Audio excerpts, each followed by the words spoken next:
There we go. All right, I want to welcome everybody to our first FTC FRC Ohio First Roundup. And I want to say that I want to thank everybody for coming out tonight. I said our agenda, as it was sitting, is we were going to have program updates from Susan Lawrence, and we might push that out a little bit if Susan's not on.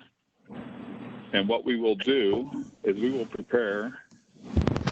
We will go into our team spotlight, and we'll talk about Team 1038 and their team aesthetics. I know this team has done a they participated in the WWWV Rocks event and did a full hour presentation at 9 in the morning, which was actually, you guys got a pretty decent time slot there. I was quite impressed with that. Did a full hour-long presentation on what I feel is one of the better teams when it comes to their team aesthetics, team design, and what they do. So what we're going to do is I'm going to give them the floor, and we'll have them give us a presentation on what they do to make themselves unique and colorful. I guess I'm going to turn it over. Is it Courtney and Drew? You guys talking for 1038? Yes. Yeah. Hi, my name is Courtney Leiden. I am one of our team co-captains, and I believe I'm going to share a presentation that we did, and we can get started.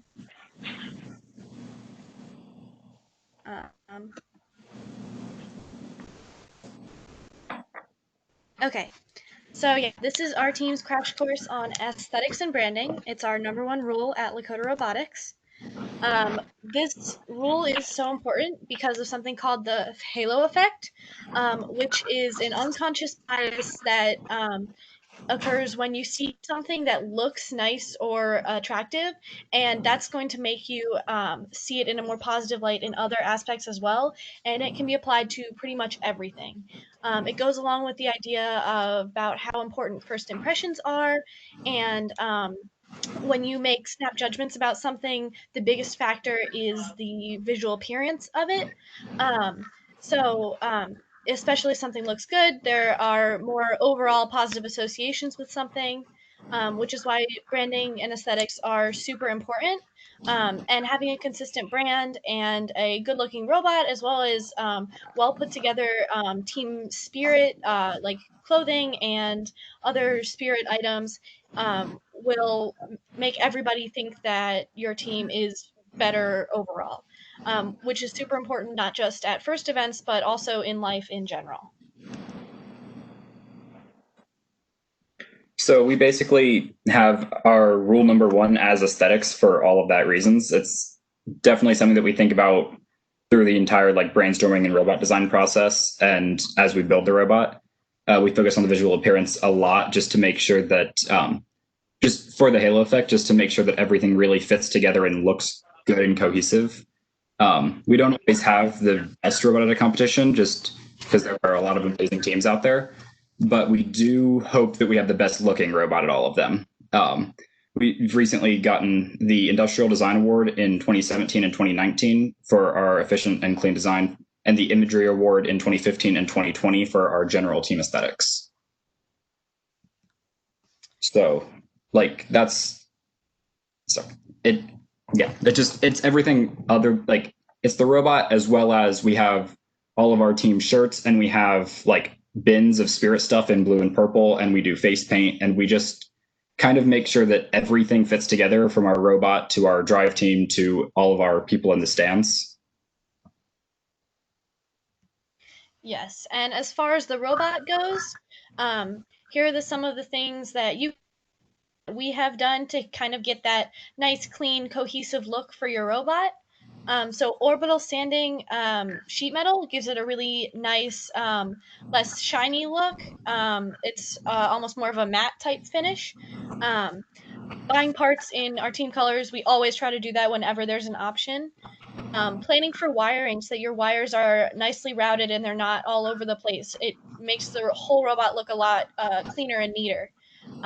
Spray painting or powder coating, especially for accent pieces, can be really nice because it can give those pops of color in between all of the metal. Vinyl decals for sponsor logos and bumpers. That's really important because those vinyl decals give it a nice, professional, clean, and finished look that a lot of times you don't see on FRC robots. And then obviously we love our swag lights, which are just LEDs that we program to rotate the blue and purple, our team colors, which, you know, is obviously super cool looking out on the field. And then something that we've been experimenting with this past year is hydro dipping our accent pieces, which we'll get into a little bit in more detail in the next few slides. But it essentially gives the piece a tie-dyed look, which fits with our aesthetic really nicely.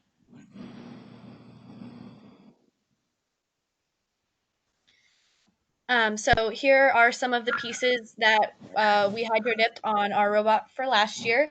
So you can see that kind of tie-dyed marbled look that I was talking about. And you can see in the top right, student hydro dipped their hand. But we try to use this for accent pieces and to give our robot a splash of color.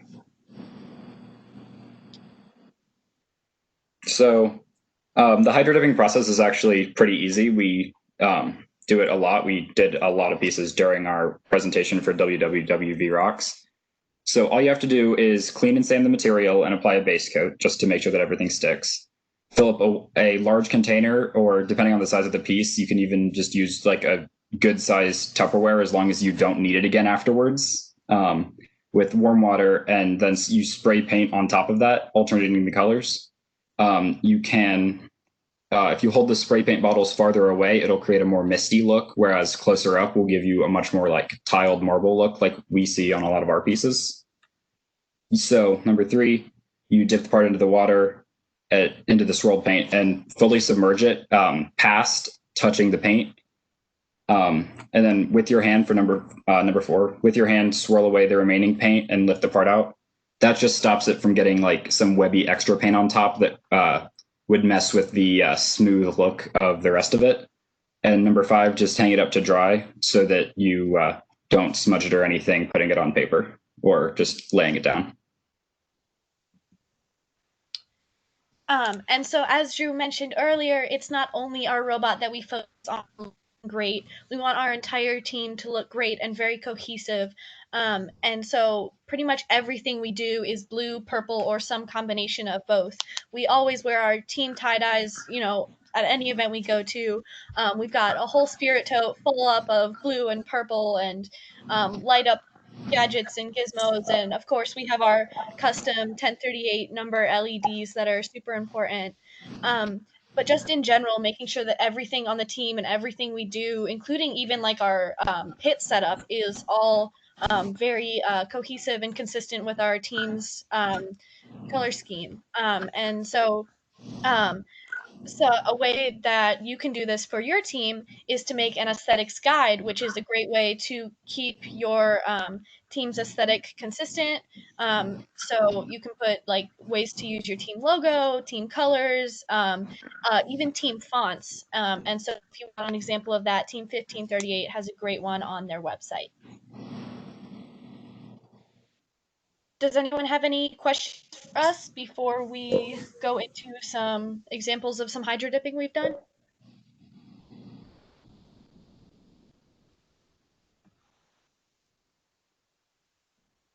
So I want to say, whose idea was it? I said, I know you guys have not been doing hydro. I think the hydro dipping is something you guys just started doing here in the last couple of years. Whose idea was that? Who came up with that thought process of to start doing that and work through the process so you had something that was consistent?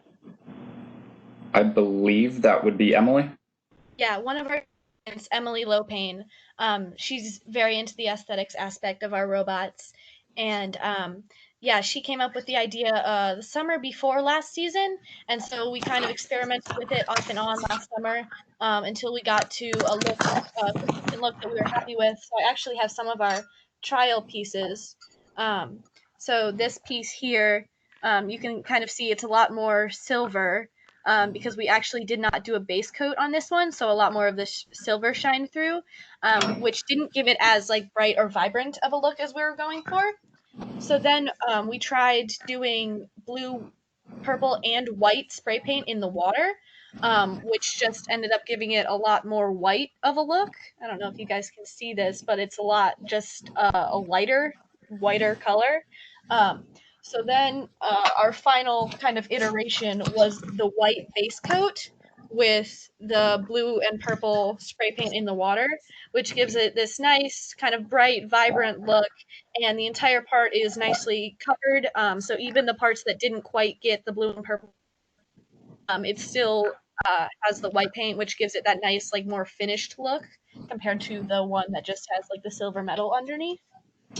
So we kind of went through a lot of different iterations of how we were going to get to that final look we were going for. Anybody else have any questions before I ask my next one?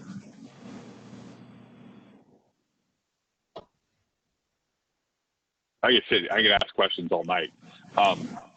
Next one is, and this is one I deal with my kid. When we paint something, I always worry about the thickness of the paint. How do you guys accommodate or deal with the thickness of the paint as you hydro dip? Is it? I mean, and I said we generally spray paint our robot. We'd had done powder coating, which is like the thinnest I know I can go. But how do you guys deal with the thickness, especially when you're dealing with precision pieces, like we're dealing with bearings and that kind of thing?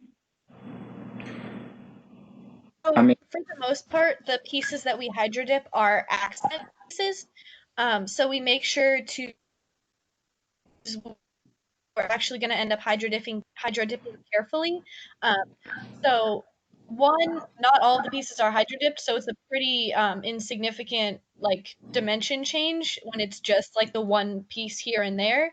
And then also we choose pieces that are not going to have to be super duper precise.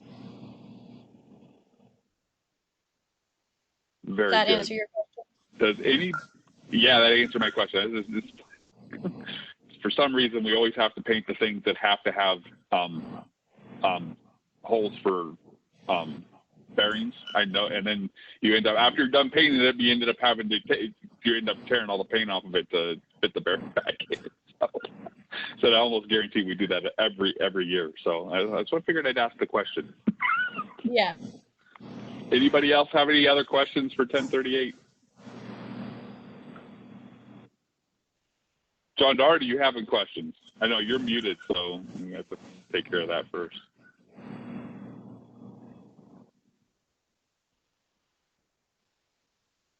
How am I doing? Can you hear me now? Yes. Now I can hear you. Beautiful. If you don't mind, what are some of the steps that are involved with developing each season's team aesthetic? Who's involved with the final decision? I mean, for us, it's pretty constant blue, purple tie-dye wherever we can. And sometimes we try to match it to the theme, like with Destination Deep Space, we had a lot of star cuts, like kind of star diamondy type cuts in our wheel wells and just the general base of the robot. So it's just kind of a brainstorming thing to fit the theme as well as leaving space to give kind of our team brand to it. Well, that makes sense. What advice do you have for rookie teams that are joining us this season? Oh, this is a good one. My advice is to start with a color scheme. So pick one or two or at most 3 colors, and then go from there. So pick some colors you like, come up with a logo you like, and figure out what font that logo uses, and then kind of take those colors and that font and apply it as far as you can throughout your entire robot. That's kind of where I would go with it. Start with the colors because the colors are the fun part, in my opinion. Yeah. Very cool, very cool. Andy, are there any questions in the chat that we've missed? Basically enough, there's absolutely nothing in the chat. But yeah, so if anybody had anything in the chat, there's nothing currently in the chat right now. So I think we're good. Any questions from the floor? Any last questions from the floor?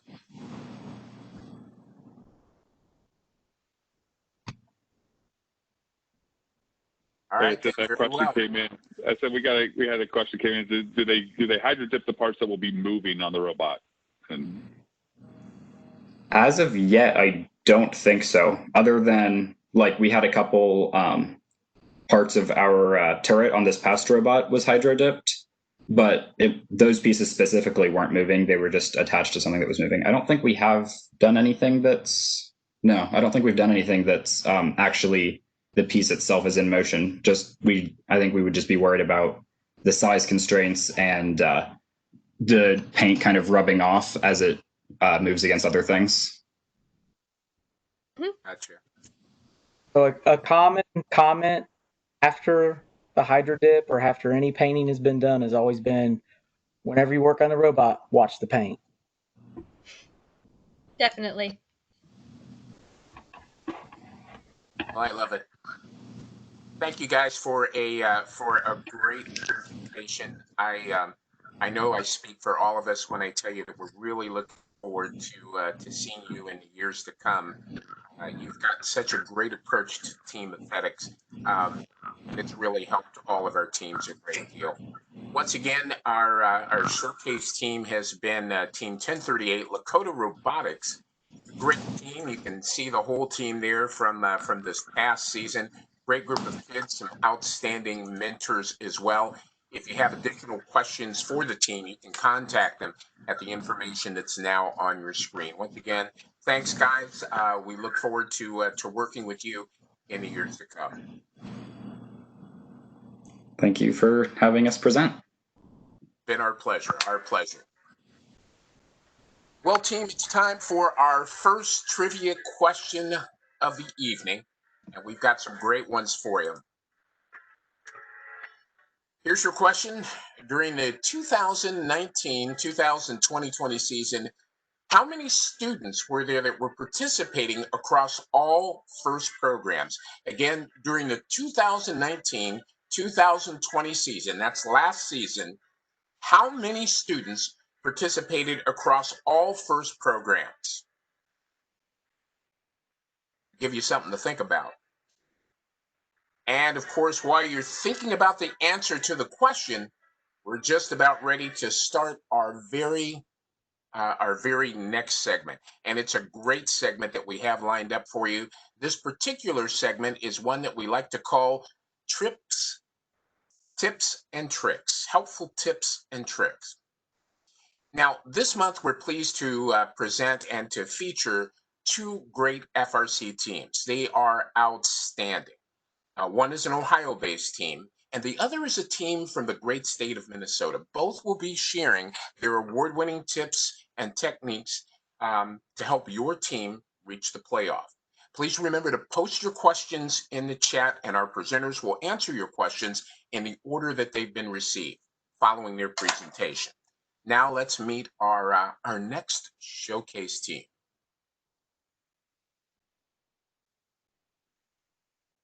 I'll let you know, John Dar, that the team from Minnesota is not presenting this month. We've given them an extra month to get ready.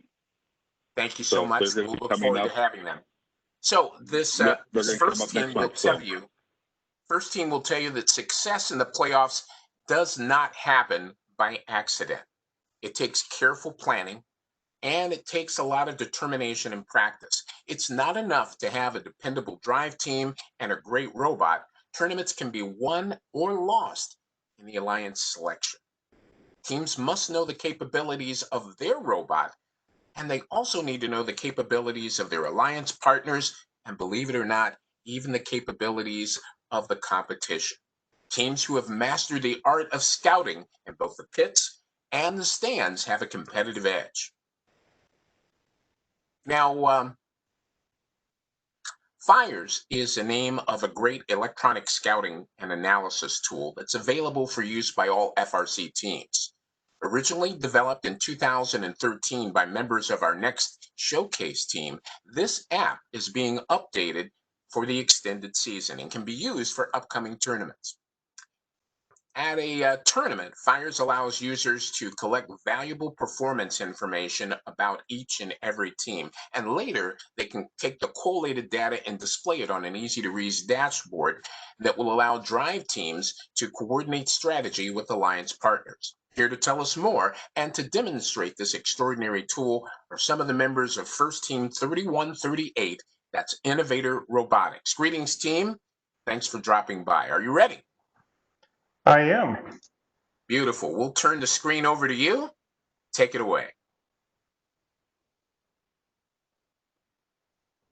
Just looking to see how I share my screen here.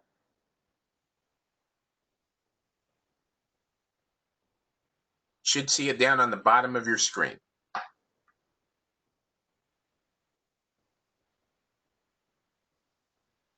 Got it? Got it. And you should see it now. Everybody see that? Beautiful. Okay, so a couple of things. We started a couple of years ago. As a rookie team, we're looking around at all the other teams, and everyone is doing this thing called scouting, and we weren't exactly sure what we should do. So we started asking around, and it's interesting because I ask this question every year to prospective teams that are going to partner with us. Why do teams scout? So I'll kind of open it up to the floor here. Give me some feedback here. Why do you think teams scout? Why does your team scout? Anybody? I would guess to say to find groups that you can work well with. Yeah, so these kind of are the top answers that we get. And it's interesting because our first year out, we scouted because everybody else is scouting. I think we're supposed to scout. And that's a really common reason. Everybody else is scouting. Maybe we should scout too. The other thing is a lot of teams use the excuse, well, we have a whole bunch of other members on our team that don't really do anything at the competition. This gives them something to do. And I think the problem is it's kind of created sort of a negative aspect around scouting because people don't get excited about it because it's like, oh, well, we don't have anything else to do. Let's have them scout. The other two, which are already mentioned, is for a pick list. So when you're up there and you need to pick some alliance members, you certainly need to understand what it is what do I need, and without really knowing enough information about the other teams, it's a big guessing game. The other one that we do, and this is probably what we really play heavily into, is the last one here, match strategy. A lot of teams do it for pick list, and it's an awful lot of effort to create all this data for a pick list if you're not even sure you're going to end up there. So if you think about scouting a little differently, is if I can use that data and change my strategy during qualification matches, that will put me in a position for picking because potentially I may be able to win more matches that way. So, our big focus for the Fire software are kind of these two things right here. There's some other aspects that really have to do with the other ones as well, but this is really what our main focus was. The other thing is you look around across all of FIRST, you see a whole variety of methods for scouting. We've done paper scouting. We did paper scouting our first year, and I pretty much circled the team at the end of the season. I said, we're never doing that again. It was a train wreck because we couldn't keep track of everything. And I have a bunch of sheets of paper, and it's really hard to collate information to try to figure out what is even a good choice because you're trying to look at too much information because it's all on separate pieces of paper. The next one, I guess I'll call it statistical scouting. This is really becoming a really big thing, and I've done a lot of analysis around the statistical scouting. Some of the terms you might hear are things like OPR. What they do is they take the data and mathematically calculate how effective robots are.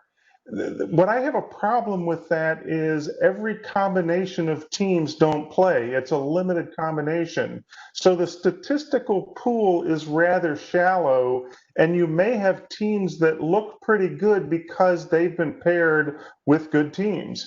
So you might have something that says, oh yeah, they can climb, they can hang at the end about 30% of the time, where in fact they never did.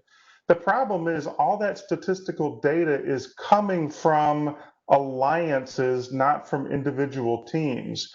So we, on the fires team, we want to look at individual teams and collect data individually because we want to actually know what each team is capable of.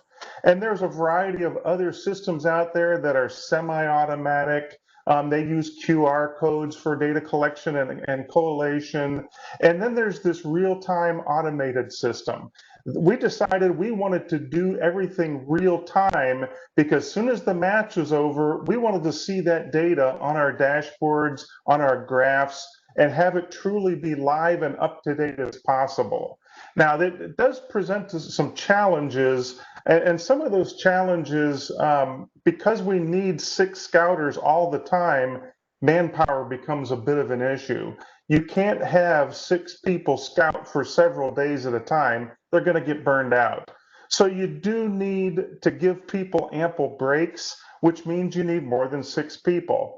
So one of the things that we've done, we have a rather small team and we barely have enough to even field a scouting team. So what we decided one of the very first years is let's talk to some other teams that maybe need better scouting, and we can offer our scouting system if they can bring manpower. So if we can join up with 3 or 4 other teams at a competition, it kind of takes the burden off of everybody. They don't have to worry about running a scouting system, and nobody has to worry about scrambling to get people to actually do the scouting. We want to make it fun and not a chore also. The next thing that's always a challenge is data accuracy, and that's one of the biggest problems, no matter if you're doing it on paper or electronically. Accuracy and consistency is really challenging. So what we found is where these problems occur is when there's too much for the scouter to do.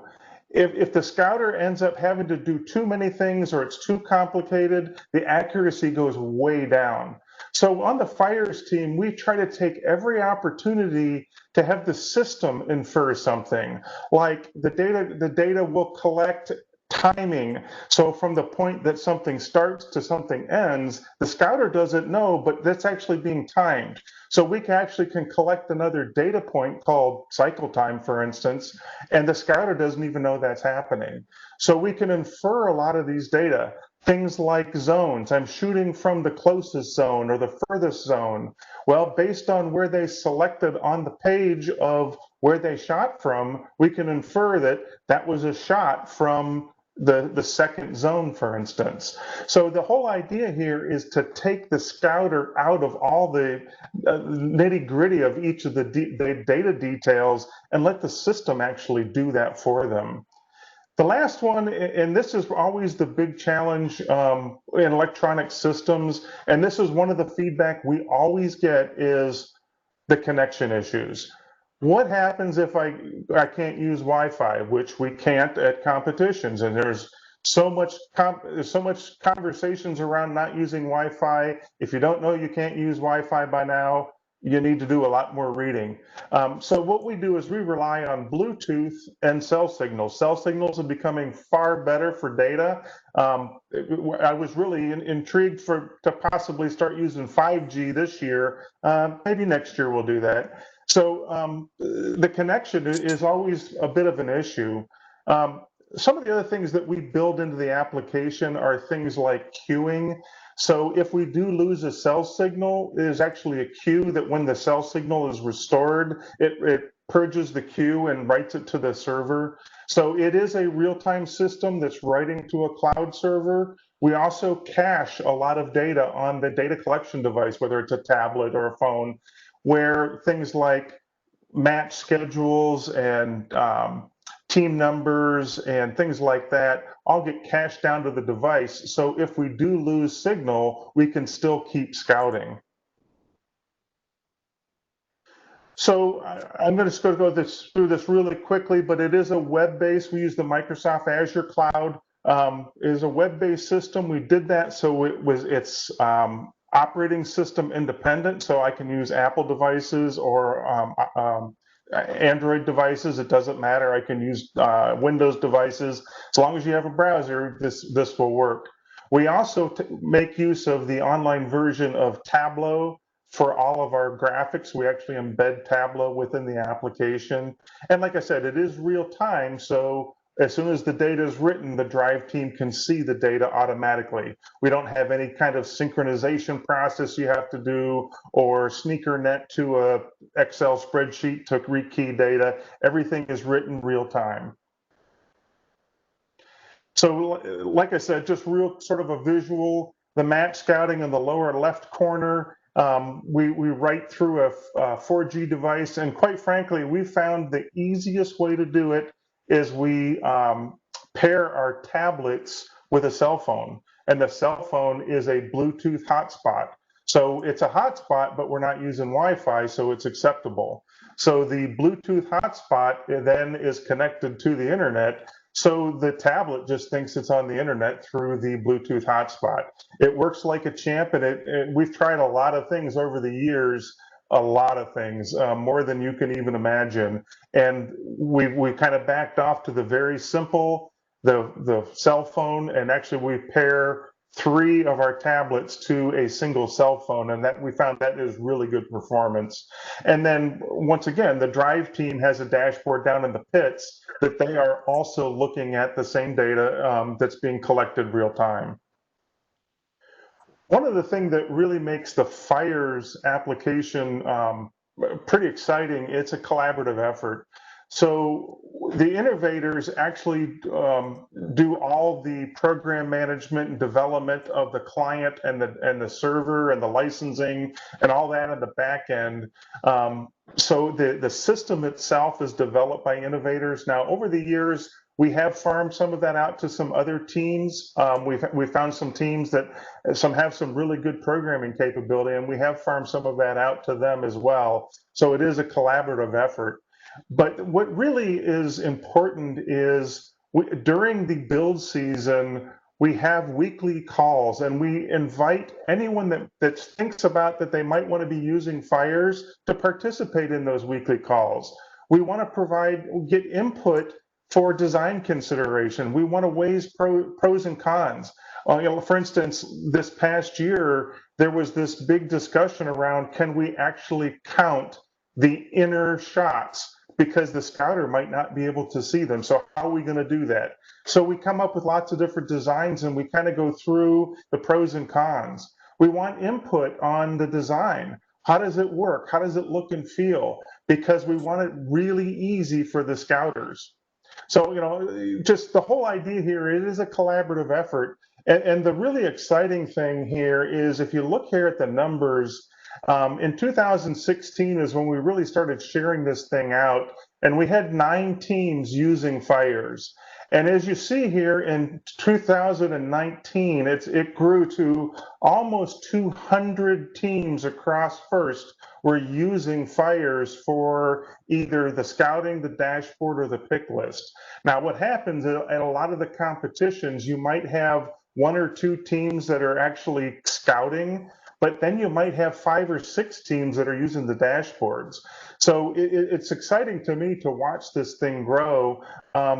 When you get to 2019, we actually had 31 of the competitions throughout FIRST, and 4 of those were the actual championship events. The other thing that's exciting to me is if you look at how many teams were actually scouted with FIRES over the years, it started with a couple of hundred, grew to almost 1,000. So that to me is really neat because you can go to a competition and look at data for teams that you might be going up against that you've never seen. We have data on all those teams. We went to the Ohio, we go to the Ohio tournament all the time, and we have data on all the teams, even though we've not seen them at the competitions we go to. 2020 was a little bit of a crazy year, but we still had 54 teams that used it in the 2 weeks of competitions. So I was really expecting a really banner year last year, and we all know what happened there. So the last thing I just wanted to really chat really quickly about is Fires is actually a full suite of products. So there's match scouting, there's a dashboard, which are graphic representations of things. We have a lot of data that we collect, so we can do some really interesting stuff. Pit scouting, both on a tablet, and we also now support that on a phone. And then the pick list assistant.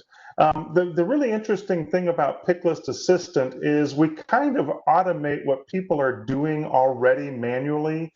If you think about what a lot of teams do is they have an Excel spreadsheet that maybe has some rankings on several attributes. Those attributes, then they kind of sort them and they look at, okay, who's the best in here? Then they resort the spreadsheet and, okay, now who's good in this other thing? So what the Pick List Assistant does is it allows you to say, show me all the teams that meet this criteria, and it will return a ranked list based on what you want the teams to have. The other thing that we added in was a weighting factor. So for instance, if I wanted to make sure the team in autonomous could cross over the initiation line, then I weighted that pretty heavily. So what we do now is we actually return a weighted score and rank the teams at that weighted score. That way it shows you the teams in a ranked order based on what criteria you actually want them to appear. As if you didn't know, I'm sort of the scouting guy that everyone always wants to come ask questions, and I'm more than happy to answer. I could go on for hours, but I will not do that since I've about hit my limit on time. But I would more than happy sit down with any team that is interested in Fires and go through some of the intricate details of what we do and what's actually in the application. Like I said, it's open to anybody, and we will support it for the foreseeable future. Thank you. Great. Questions from the field?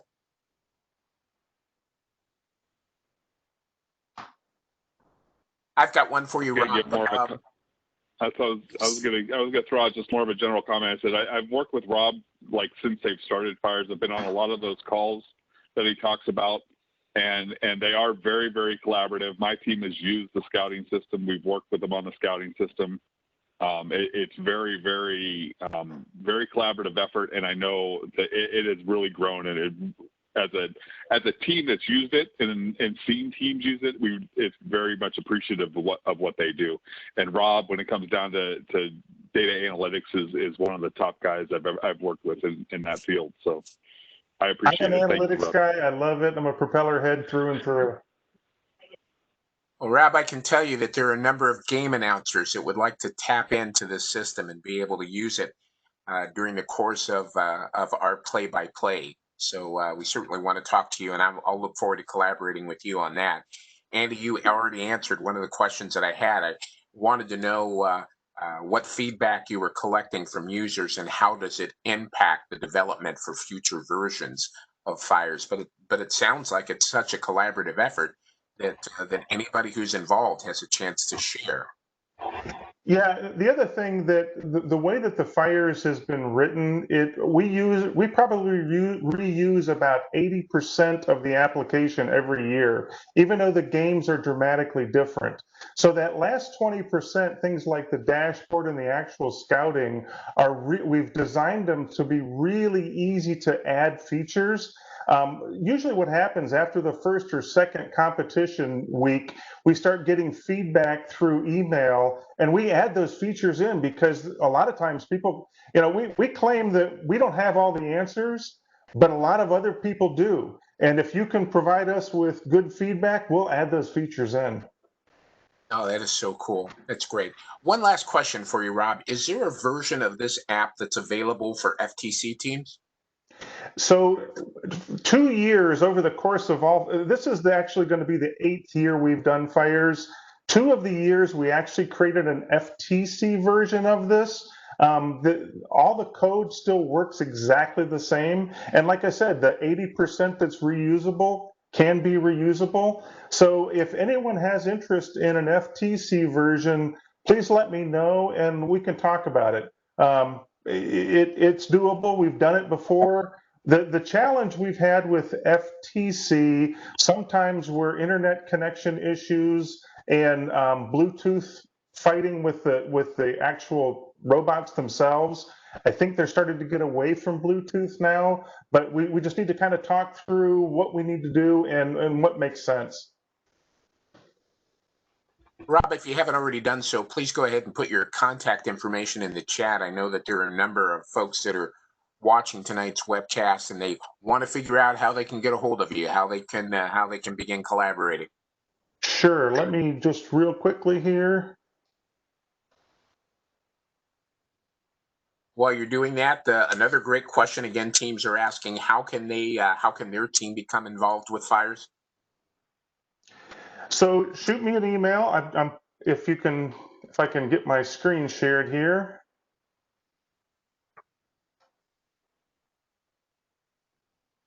I can figure out how to do this again. Sorry. That's okay. You can just put it in the chat and that'll be just fine. There we go. And that way we'll have it for the playback too.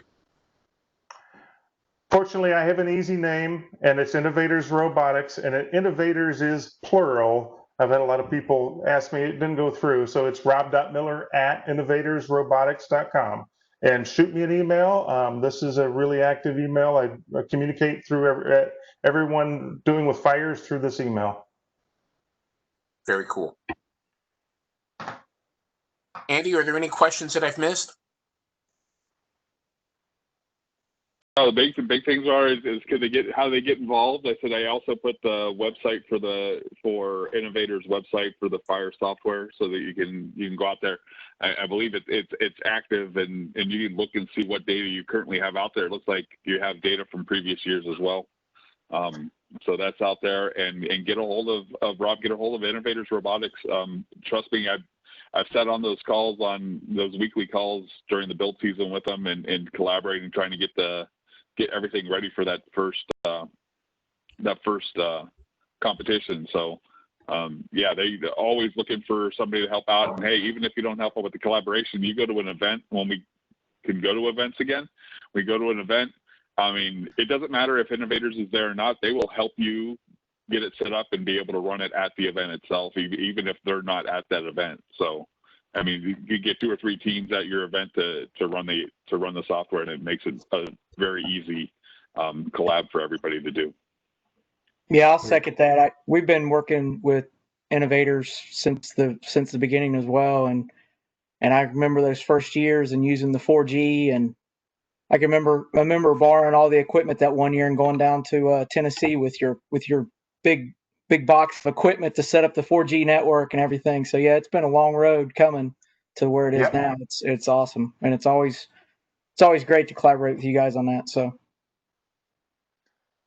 yeah, 1038 was one of our first teams that we actually worked with. So that number, that was the real small number, and they've been with us ever since. We really appreciate the effort.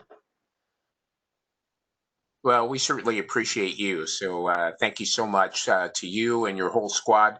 We know that you guys are constantly working on this.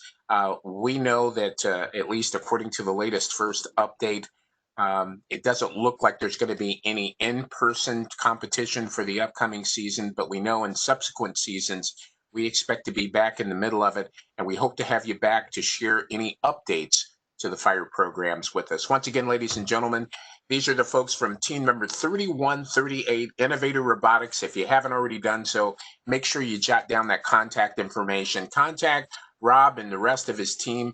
If you can, sit in on those weekly update meetings and share how you would use something this extraordinary. Thanks, you guys. You are top notch. Well, it's time to try to answer that first trivia question. As you may remember, the question was during the 2019-2020 season, we were asking how many student participants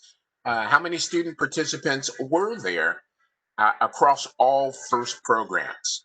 Well, folks, here's your answer. According to FIRST headquarters, there were over 689,000 students ages 4 to 18 from more than 110 countries that participated in last year's abbreviated season. Now, Andy, which of our viewers came closest to the correct answer? I would have to say that according to what I saw, Shane Smith was the one that was closest to our target. He actually hit 689,000 plus. So. Very nice, very nice. Well, congratulations, Chris. You've won tonight's first swag bag. It's filled with, T-shirts, stickers, all kinds of neat stuff, and you're the winner of that first one. Congratulations to you. Now, if you weren't a winner, don't worry. There's still another chance. Here's another trivia question for you and another chance to win. Remember, there's only one answer per person. All answers must be entered in the chat, and the winner will be chosen from the correct answers. By the way, if you just won, please show your gracious professionalism and give someone else a turn. Now, if you're ready, here's your question. Last year's FRC season was cut short due to the pandemic. However, there was one FRC tournament held in Ohio, and the winners of that event used scouting and made great choices during your alliance selection process. Here's the question. Who were the members of the winning alliance at the first robotics competition 2020 Miami Valley Regional? While you're thinking about it, let's meet our next group for presentations. Now, folks, that next group is part of our featured presentation. And before we begin, let me remind you that we're going to open the floor to questions following the presentation. Just remember to use the chat to post any questions to our presenters. They'll answer them in the order that they're received. That being said, let's go ahead and begin tonight's featured presentation. Now, we all know that it takes a lot of money to properly fund a successful first team. Between the registration, the travel, the hotel expenses, teams can really easily spend a small fortune each season. Now we want you to expand that to include all the FLL, FTC, and all of the FRC teams across the state. And that doesn't even include the cost of hosting scrimmages, tournaments, and off-season events. We're talking a lot of money. Complicating matters is the fact that many of our sponsors took a financial hit during the forced closure caused by the pandemic and are reevaluating what amount, if any, they can afford to spend to support teams and events. Now, other states, including Michigan, Minnesota, and New York, have found supplemental funding to support their various FIRST programs through their state legislatures. And now there's a new group that's based out of Ohio that wants to take on that challenge. This group will be your voice at the state capitol. And they'll be working with Ohio lawmakers to find ways to support FIRST programs across the state. Here to introduce some of the key members of that group are members of OFAC. That's the Ohio FIRST Advocacy Conference that's based at The Ohio State University. Team, go ahead and take it away.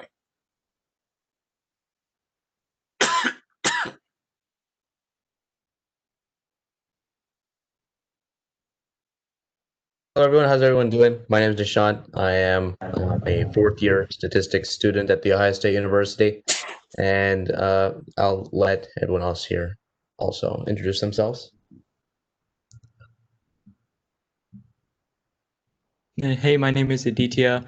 We're just going to be quickly showing our presentation we've got. Yes.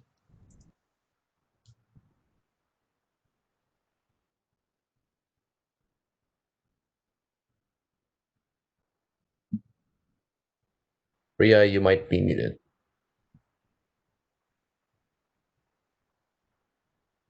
All right, so. Hi, I'm Raisa. I'm a junior on FRC 3324. Hi, my name is Aditya Chitari. I'm a team captain for First Take Challenge Team 14 through 20, The Antidote.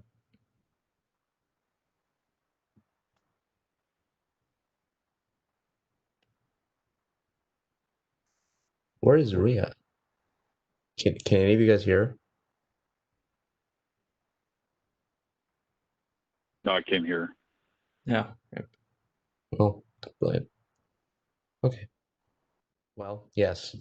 I guess does someone else want to pick it up, I guess?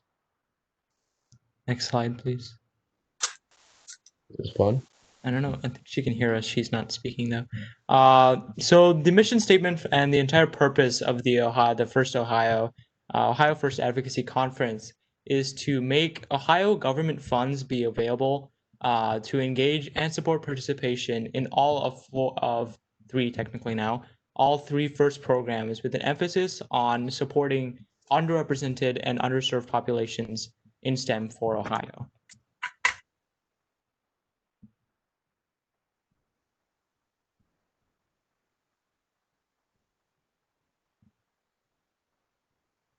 Okay, so as a general timeline of what we're going to be doing for the conference, we're going to be doing some monthly checkup meetings with some FRC and FTC teams until about April. And we'll also, we plan to have the conference in May through June. We're not sure which weekend yet, but a weekend during that time period.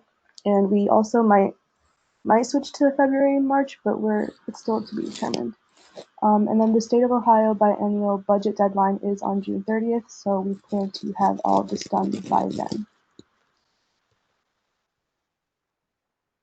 Yeah, so we're going to be partnered with a lot of different organizations to actually make this possible. Of course, we have the great support of HQ, First HQ in Ohio, but then we're also piggybacking a lot from a lot of the success that other conferences have had, including the First National Advocacy Conference. If you don't know, they're the people who go directly to Washington and lobby to legislatures directly at the federal level. And similar to that, we also have a great relationship with the Student Association for STEM Advocacy, who do some very similar things. Obviously, we work with the alumni group at Ohio State, First Alumni Robotics at Ohio State. They're going to be the kind of, I don't know, event, not really event sponsors, but, you know, being able to actually get the event going, we'll have that backbone. And then also we wanted to take a little bit of a quick focus on the First Chief State Advocate Program. If you go to the next slide, it's actually this initiative that was started by First HQ, where I think, yeah, so this group of great, first directors, they actually are starting this network of trying to get other states to do a very similar thing across the board. So trying to get local advocacy efforts started up in each state, and as we try to disseminate the information that's going from First HQ going to other states. So this was started late last year, and if you go to the next slide, you can see the type of different responsibilities that these guys will be giving us. I mean, we're going to be working very closely with this team to try to get their support, and, you know, how do we talk with XYZ people in government and getting scheduling meetings with these key leaders and then becoming a presence within Ohio. So we're hoping to be able to culminate in having a conference where first teams in Ohio will be able to talk with Ohio legislators. So we're going to be talking with the General Assembly of Ohio to get to a point where we can sign a bill in the economic budget or the education or the economic budget. So that way each first team is going to be getting money, government money, to support their season.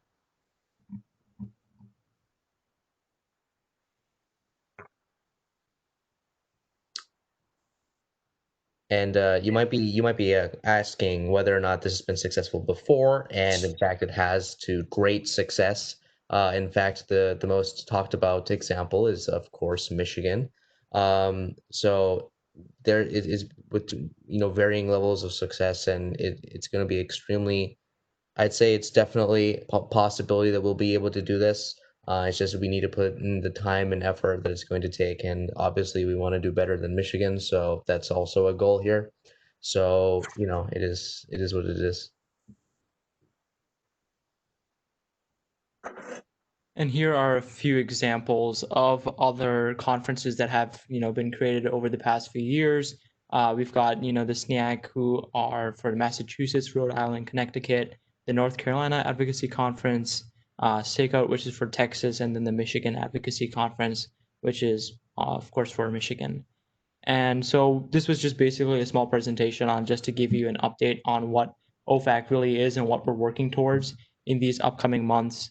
And so you can follow us on our various social medias. We've just gotten started on them, but you can stay followed with them and see how we're doing over the course of the season. You can join our Discord server. We've got the link there for the invite. You can just see the general discussion that's going on there, and we've also got our Instagram and Twitter handles right there. So yeah, but that's about it for our OFAC presentation.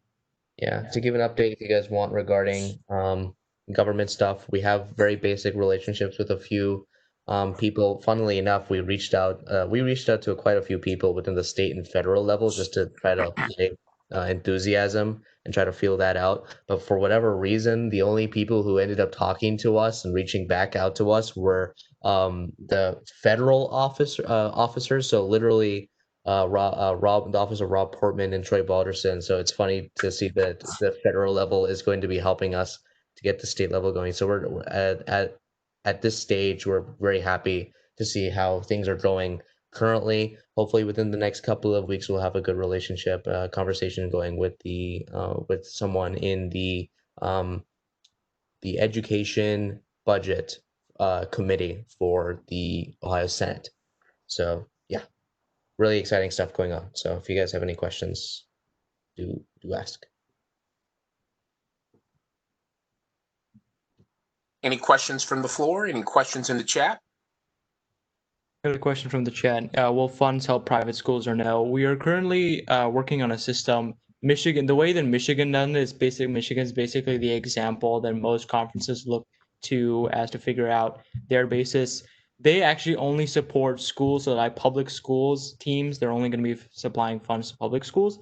We're trying to figure out a solution that works for as many first teams as possible in Ohio. So that means funding schools from funding teams from public schools, private schools, as well as a big chunk of the community teams in Ohio, teams that aren't affiliated with a school but operate, out of a garage or basement or something like that. So we're trying to get funds to help every single first team in Ohio. Beautiful. Any other questions? Andy, anything I'm missing? No, I think that these guys would love to hear from you. If you guys, I said some teams already have some relationships with state representatives in their areas, so I'm sure that if you already have a relationship with somebody or with your local representative, definitely get in touch with these guys and let them know that you already have a relationship started, so you guys can get those connections working. Because the biggest piece of what they're doing, in my opinion, and you guys can correct me if I'm wrong, and you guys can anytime correct me, but the big piece of this is networking and getting the kids in front of the legislators and getting them to understand what you guys do. So that's the big piece of it. And so if your team's already out there talking to your local representatives, definitely let them know that you already have that relationship started. And if you haven't started that relationship, these guys will definitely help you with those conversations. Yeah, so I'm basically piggybacking off of that. Even if we are successful in getting a bill created, the next step is convincing as many people on the assembly to basically vote for it, and that's going to depend entirely on our entire network of first teams and their relationships if they already have people. So it's going to be really important. If you have stuff already on your end, definitely join the Discord. We'll definitely need your help on that. We're also very soon going to be sending a survey to all first teams in Ohio. So we're going to be, I think I think I'm taking Andy and Jeff's help regarding this survey, so that way we can get information regarding teams of all walks of life across Ohio. So we need to be able to make the best decisions that we can for teams. So we're going to be sending out that survey very soon, hopefully within the next couple of weeks. Just got to get a few, clear a few things just to make sure that we're not asking too much or biting off more than we can chew on that survey. So do look out for that survey very soon. Absolutely. Thank you so much. This has been so enlightening, and I'm sure that there's some things that we can do. In fact, here's some suggestions on some things that we might be able to do that can help support some of the work that you are doing. Again, this is OFAC. It's the Ohio First Advocacy Conference, and again, they're based out of the Ohio State University. If you haven't already, use the chat to list your team number, your hometown, and if you know it, your legislative representative. It always helps when these guys are going out and talking to the folks on our state capitol, if they can talk to them about specific teams in their areas, not only to know how many teams there are overall in the state, but also who's in their specific district that they represent. The next thing I'd tell you to do is to forward any recent news articles, any media, any press releases about your team members, team achievement, and any of the community outreach that you're doing. Get that information out to OFAC as soon as possible. They can package it up nice and neat, and they can hand deliver it or send it to your representative so they can stay abreast of what's going on back in their district and what you're doing. It's just a reminder that you're out there, and it keeps them. It keeps you in the front of their mind. And last but not least, work together with other local teams across all of the different platforms, FLL, FTC, FRC, to determine what is needed the most to support those first programs in your area.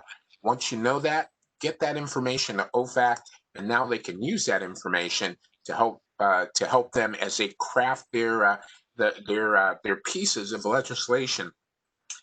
Their proposals for legislators who can then put it out there. There's money in education, not much, but there's a lot of money that's available through economic development. So by doing your homework, you can help these guys to be more effective to represent all of us. OFAC, am I missing anything? No, thank you very much, John Dar. We really appreciate it. We appreciate you. Thank you so much. Thank you for having us. Oh my! Time for that answer to that last question, and of course, if you remember, our question was this. Holy smokes! This is a different question. You know what? We're going to save this question. We're going to use this question. We'll use this question as our last question of the evening. I know we had a great question, and Andy, I know that we have some answers for that question as well. We had the winners of the 2020 Miami Regional. The only regional happened in Ohio this year, right?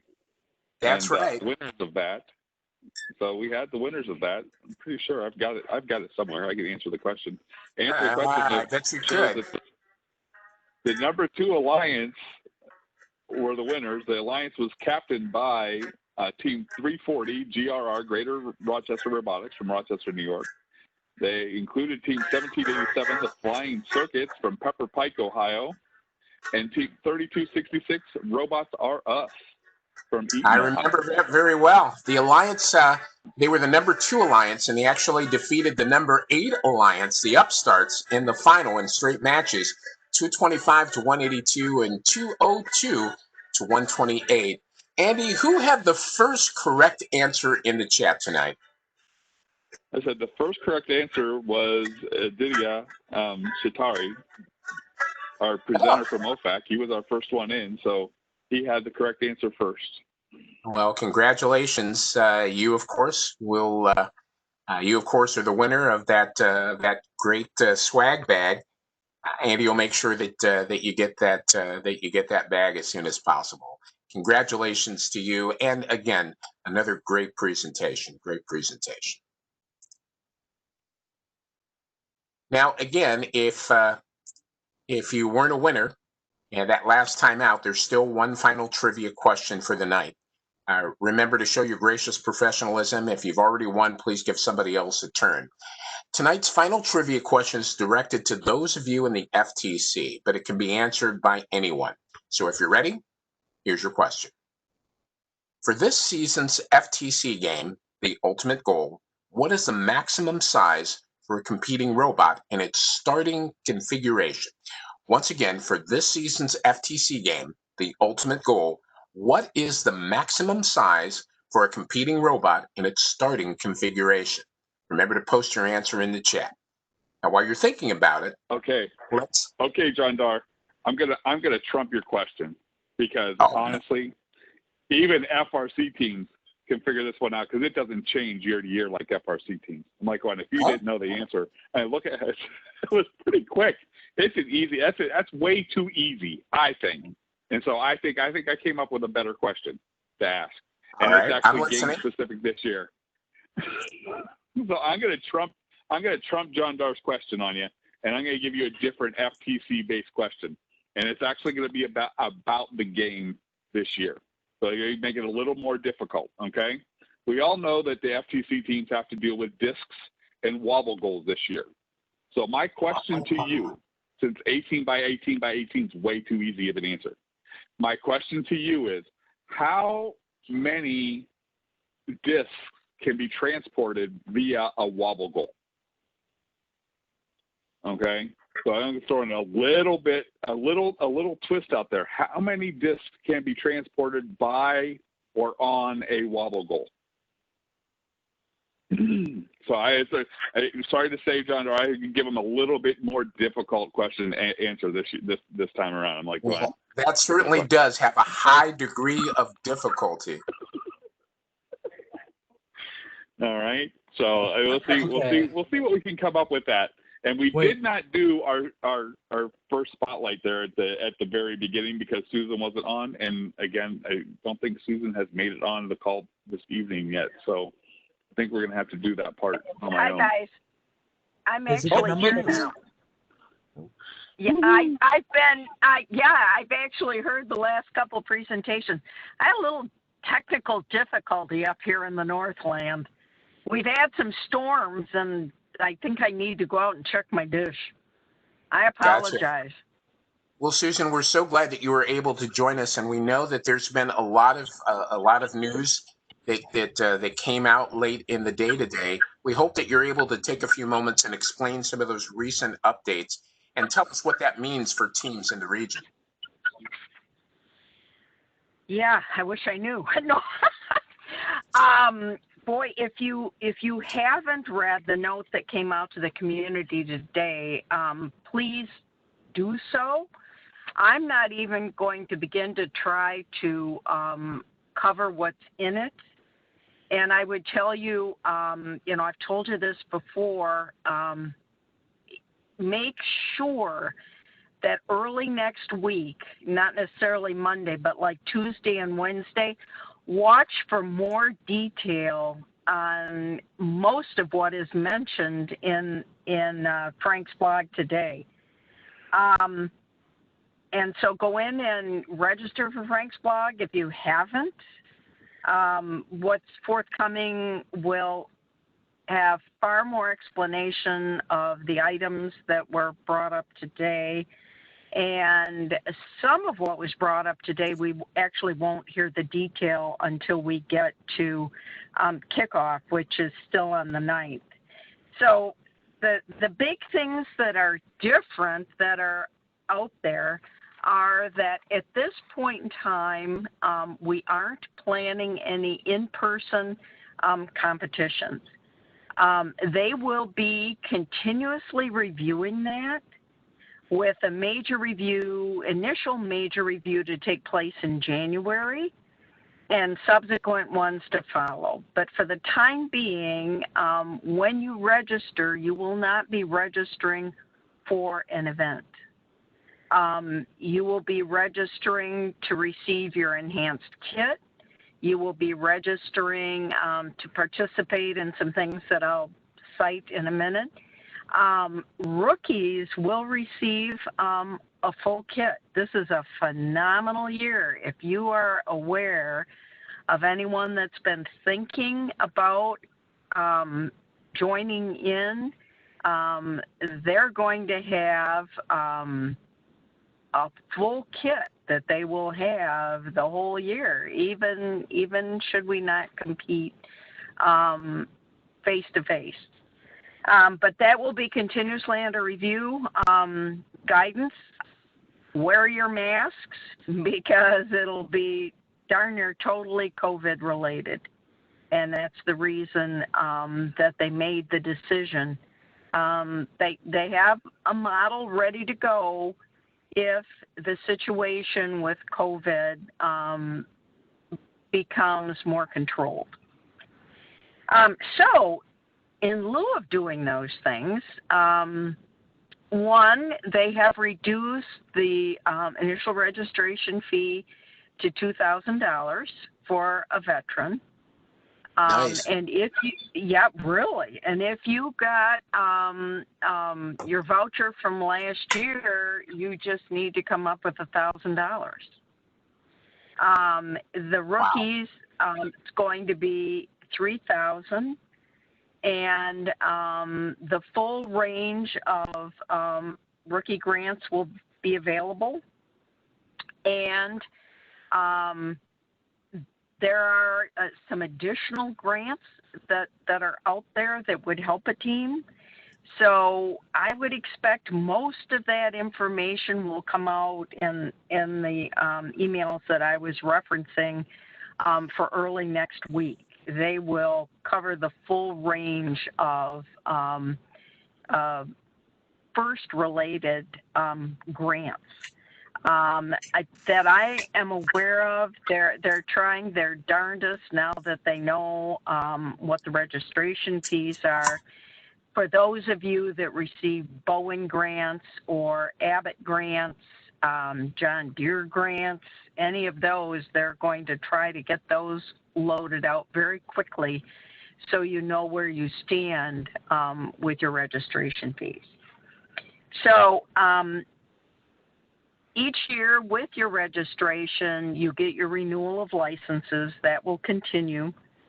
There will be some physical parts. It will be fairly lightweight. You won't get that until kickoff, and it will come directly to you. The scholarships, if you're a registered team, some scholarships have a requirement that you would have just been a member of a team at some point in time. Many of them require you to be an existing member of a team. So same thing, there's still 80 million plus worth of scholarships out there for our seniors. So boy, take advantage of it. This, you know, you may or may not have parents that are working. You may have parents that are working at a reduced rate. You may or may not be working. You may be working at a reduced rate. So this is money that's out there and available to pursue continuing education. And there's a broad range of what all that means. Now, three things that are very distinct that are out there and available. And boy, some of you guys have over the years said, man, I'd love to get in there and I'd love to be able to develop a team or a game. This is going to be your opportunity. So they're going to provide some parameters that will be coming out. And quite frankly, I'm not sure whether you'll see that at kickoff or if you'll see it ahead. But they literally want the teams to develop some games to be put on the shelf with others they've got out there and draw from for future competitions. So for those of you that have wished for this for years, this is your year to do that. I think that'd be fun. I mean, I'm talking to more adults that are saying, man, I'd like to do that. I wish I were on a team. Anyway, I just think that'll be a lot of fun. There's going to be an innovation challenge for each of the programs. Any of you that mentor FLL teams, that were on an FLL team, you know what that is. And there's going to be one for each program with the same end result. Someone will win, someone's will go to DC, they'll get an opportunity to work with people and put on workshops that know what this is all about and help you take your innovation to a point where you end up with a patent, et cetera. So that should be fun. And then there's going to be an infinite recharge at home. My guess is you won't hear about this until kickoff. I mean, it would be kind of, to me, that's something they'll tell you about then. I don't think you'll sign in and hear that next week. Anyway, those are the highlights. And please do watch, because there is more coming, more definition of what things will be judged, what they'll be judged on, how judging will work, how registration will work. And registration will open the week of the 5th of October. So you're going to want to watch for that information to understand how they're going to group the registrations. I guess that's the best way to say it. What you need to sign up for. A little different process this year, just because of right now, we don't imminently have sites, dates, that kind of thing. But if people are good, if there's a reason that championship got delayed to July and August, we can compete through to June. So we've got to get this thing under control so that we have a shot at actually having some competition. If as the different information comes out, you have questions, please feel free to email me, to email Jeff and Andy. There is a whole Q&A section here, and they will add to the Q&A section as they move forward. So that's pretty much what I have about that right now. The one thing that I do want to tell you that I think was unclear, any of you that have gone out to the website to request help from a mentor and cited an area like we would like to have somebody that could help us with design or programming or electronics or pneumatics or whatever, you're not going to be pinged to say someone would like to work with you. So whoever is managing that for your team needs to check periodically to see if someone is out there. And I have strongly recommended, but I don't know that it'll get done this year with everything going on, that they should be sending you a note telling you that someone signed up to help you. But this year, you need to go back in and check.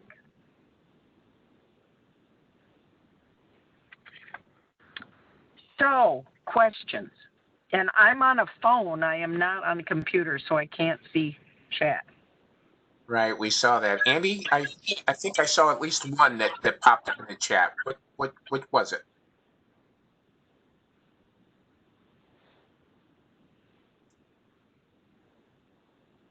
I did not see a question pop up in the chat. If it did, I missed it. I said I was going through answering questions. There lots of answers about, the number of discs on a wobble. Susan, the question had to do with that voucher. I think one of our viewers on our webcast tonight had indicated that they hadn't received any voucher. They wanted to know where they should look. Yeah, they can't, the best of my knowledge, they can't see it. But when they sign into their dashboard, once they register, they will see that they own, if they're a veteran team, that they owe $1,000. Gotcha. I don't know that they're ever going to actually officially log it in as a credit of $1,000. You would just see the adjusted amount. Okay. Sean Smith, And I'm sorry, Shane Smith. I hope that answered your question.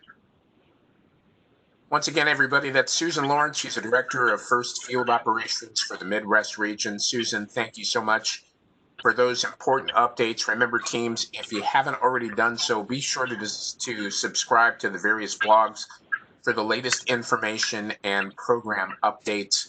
That includes Inspire blog, Community blog, and your specific FIRST program blog. Oh, and by the way, remember, if you have any questions about what you see in any of those blogs or about anything that Susan has talked about tonight, please make sure that you contact your senior mentor.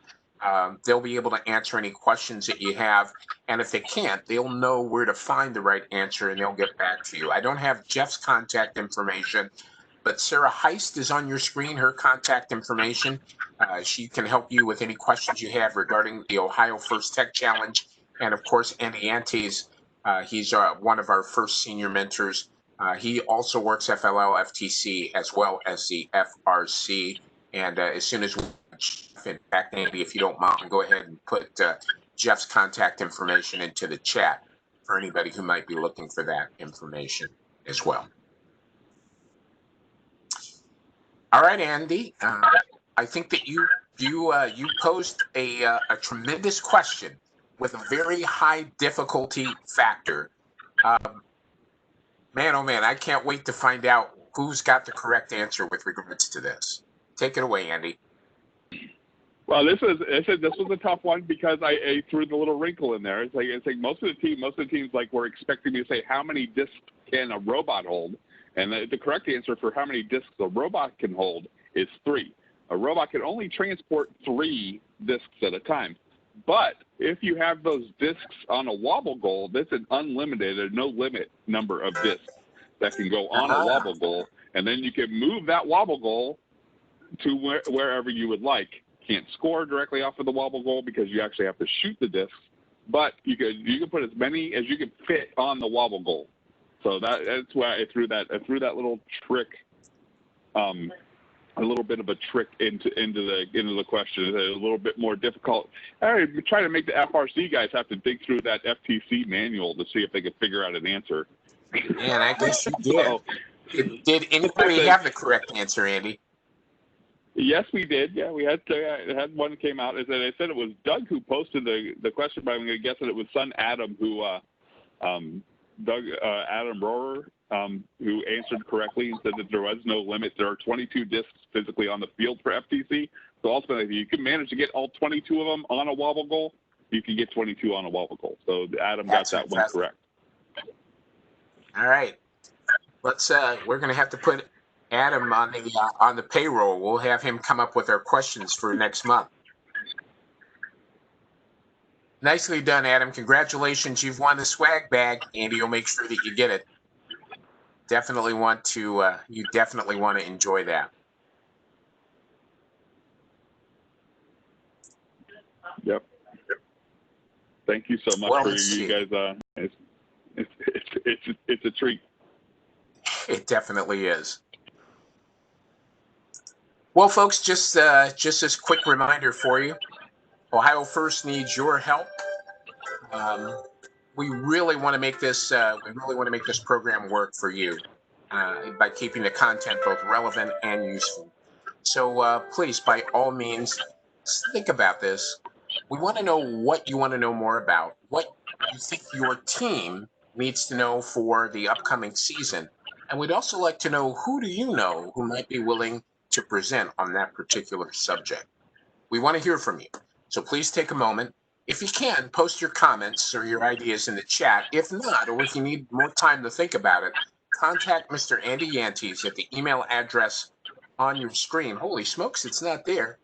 Contact our buddy Andy Yantes, and he'll make sure that that we get that information, and we'll begin crafting our shows to meet those specific needs.